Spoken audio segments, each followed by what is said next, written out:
Birinchisi, qaranglar. Egarda markazida nuqta bo'ladi. Buni agar kitobni ko'rsanglar S harfi bilan belgilanadi. Ya'ni bosh harfi S bilan belgilangan nuqta egar markazida joylashadi. Ikkinchisi, qaranglar, ikkinchisi. Ikkita bort turgan joy turibdi. Shuni markazi, mana bu joyda nuqta joylashadi. Buni nomi selion deyiladi. S bilan selion nuqtaning farqi shunda.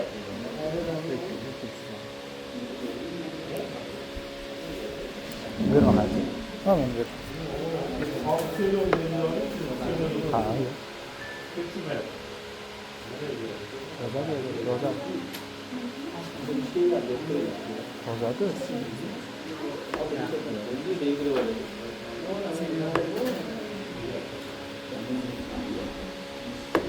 Yani kim görmeyip geldi?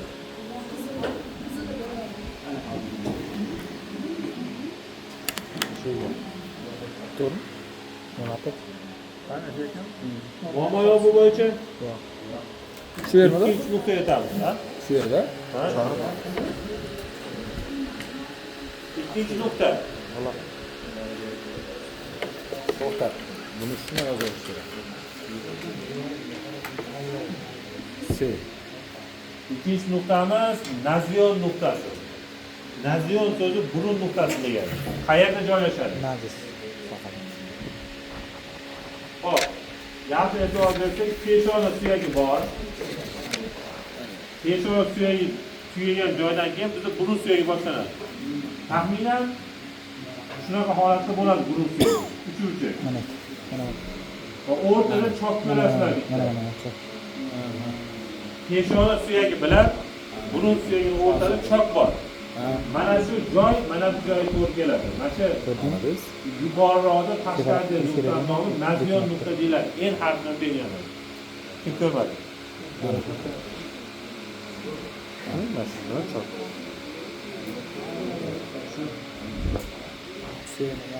Nima yozib ketadi? Nazion nuqta. Turkiyaga ketdi. Ses. Turkiyaga. Nazion nuqta ne yoz? Ko'chirib olaman-da. Tayyor bor, bu tushunib olib ko'chirib olaman-da. Tayyor shablonda. Tayyor shablonda kompyuterda. Bitta nuqtani qo'yasan, bo'ldi, o'zi chiqarib beradi. Sefalar qanaqa? Tashlab beraman. Kompyuter. Qachon tashlab? Tashlab birorta narsa tashlab. Mana yaxshi e'tibor bersak, oldi tomonida uchoq to'plam soyasi bor shu yerda. Yer tushgan ikkinchi qiraloq qavati bor. Va shu to'g'risida yana bir nuqta belgilaydi, u kichkina nima bilan belgilanadi.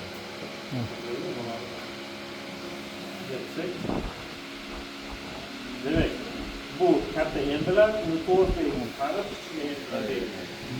Bu suyak nazioni, bu teri nazioni deyiladi. Suyak nazioni kattami? Teri nazioni. Suyak nazioni, teri nazioni deyiladi.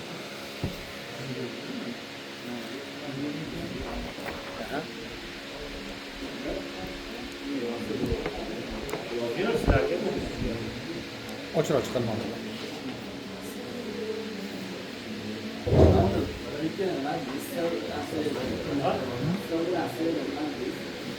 S nuqta deyiladi bu selion nuqtasi deyiladi.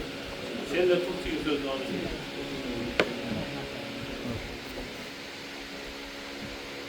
Bo'ldimi? Hop. Keyingi so'zamiz.